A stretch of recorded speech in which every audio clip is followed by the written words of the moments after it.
Derek, start with a squad update. How's everyone looking? How's Stuart Finlay? Well, Stuart got to hospital Sunday night after the game quickly. Thankfully there's no dislocation or fracture, which was our first concern, but he's got severe ligament damage. We've had him scanned last night. We still get the results of that scan to give us the clear picture, but we're going to be without him for probably, I don't know, 2, 3, 4 months. There's no doubt about that. We've got some severe damage. He's been a wee bit fortunate. We managed to, the doctors at Dundee and our staff managed to get the back into place, but it was a painful one for him. So it's a blow for us. I mean, it's like a big player for us, the defender who plays every week for me and has got such a huge influence in the team. He's been almost perfect since he came to the club. So a real blow for us, but we need to deal without important players at some stage in the season, and we're going to have to cope with that, and it's somebody else's opportunity to go and play more regular whilst Stu's out. So hopefully we get some good news and decent news on the scan, but he won't be seen for a while yet. Obvious question, but how is he? You know, it's a difficult. I spoke to him yesterday. Quite like to gas in the air, to be honest. He was talking about that, but he's trying to be philosophical about it. We know injuries happen.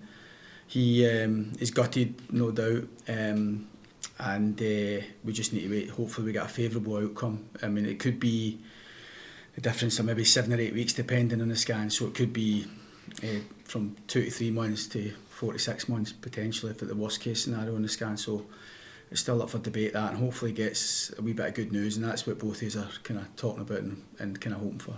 Do you just feel that this is another, barrier, another stumbling block that you need to overcome? It just seems as if you're not getting a break with it. No, but what happens, it's I think managers will have to deal with that. I've coped without key players before, and there's no point in crying about it. We just need to deal with it as we go along. Stu, as I said, has almost been perfect for us.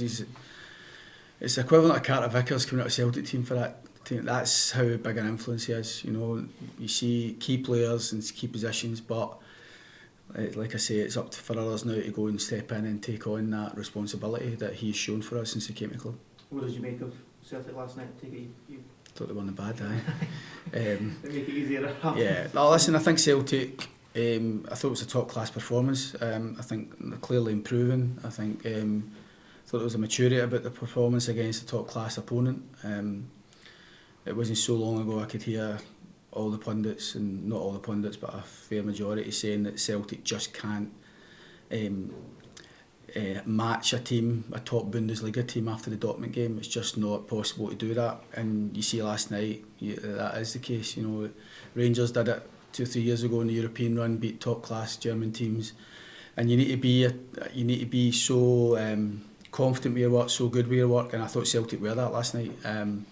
Obviously we've seen 2 versions, different managers approach Celtic games the last couple of games. Aberdeen go and kind of sit off, work from shape at Hampden, and Celtic still are devastating with the scoreline and how they managed to breach you. And then you see Leipzig last night really coming after Celtic and try to press them. So it was 2 different types of approaches from managers and clubs with a lot of good players, and Celtic still got the desired outcome. I think from our point of view, we take confidence for the fact that we have had some good results against them last season. We have got to try and be the best version of us to get results against Celtic as we did last season. We had to do so much right in the game. We are not daunted by it. As we're in the same league, we've got a home fixture against them. It's up to us to go and try and make it difficult for them, but there's no doubt that they're improving, and there's no doubt it's going to be a huge challenge.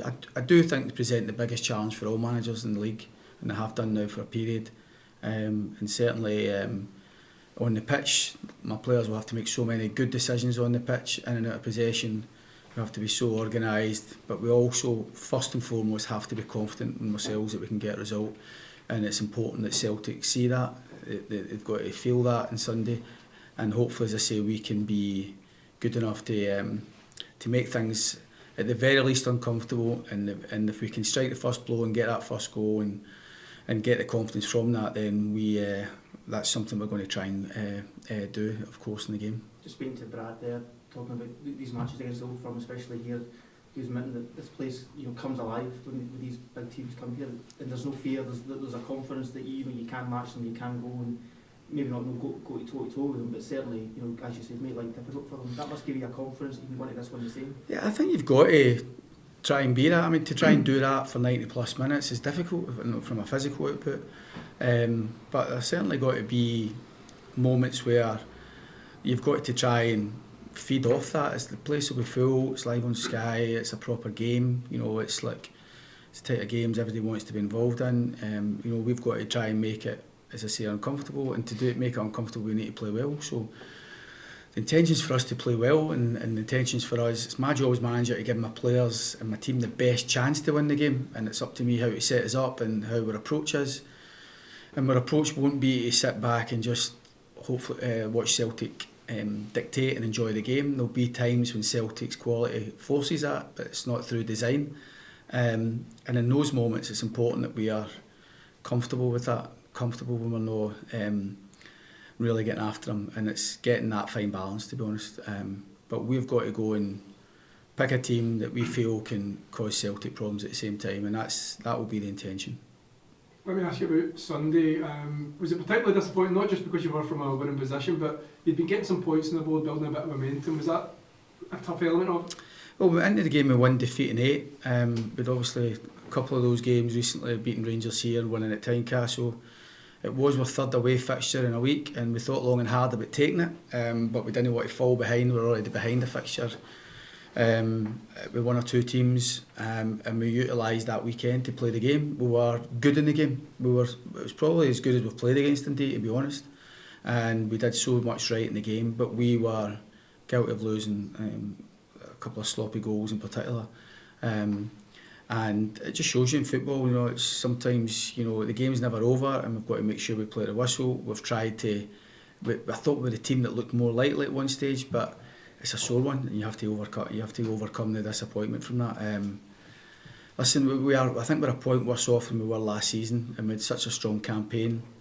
The balance of the fixtures, we've had 7 away games out of 11, and a couple of home games, have been tough ones. Obviously with Rangers recently, we've got Celtic next, so once the season plays out, we feel we've got the players here that can hopefully improve on last season, and we've seen elements of that at different stages this season already, but it's up to us just to keep finding that consistency, keep picking up results. 3 points from 3 away games isn't perfect, we get that, but we know that we are when we're at our best we can win games of football against anybody, and we're looking forward to the rest of the campaign, in particular this game on Sunday. And you mentioned the Leipzig and Aberdeen approach to Celtic. Have you taken, when watching both games, have you taken anything from how the teams approached it and tried to do something different? Yeah, I think you've always got to look at your opponent's recent games and maybe how other managers approach it, and it's interesting for me, but from going from watching Atalanta against them to Aberdeen to Leipzig, and teams that have different approaches, but obviously these approaches are made with their own team in mind, and that's what I've got to I can't try and make my team somebody else. This is what we are, and it's just try to look for those little nuances and little things in the game that can maybe help my team find an advantage. And but for us, it's important that we just try and maybe the reference more on last season a lot of the time when we caused Celtic problems home and away. We picked up a few good results against them, and hopefully we can be that team again on Sunday.